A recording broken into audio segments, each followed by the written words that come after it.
Ba, nik esaten dut 10 urtegaz bota egin dutela mojak eskolatik. 10 urte egine bazanien, ingresoain eta institutora jo nintzen. Nora, Gernikera edo? Bai, da nire lagun guztiz egelditzu zen eskolan. Eta ni Gernikera. Eta Gernikera zelan, trenez joaten zinen edo autobusez? Autobusez. Lehenengo tanpetzatu trenez juten ginela, baina gero autobusa urrau egoten zen. Baina, orduen institutotik urteten genduen harinau. Eta ni eskolara bueltatzen nintzen. Atzaldeko bostak arte eskoli egoten zen. Eta mojak ezpin guzeten, ez diazetan nuen, Ba, nire eskoli dalako.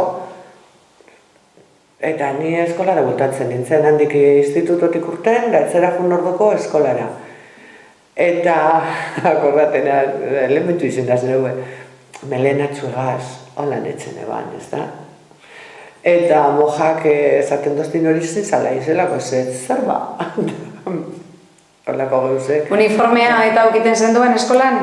Edo bakotzak gure ban moduan etorten zen? Uniformi egon zen, baina gure gurasuk ezpin eukin dirurik uniformi etxego. Osa, juten ginen uniforme barik.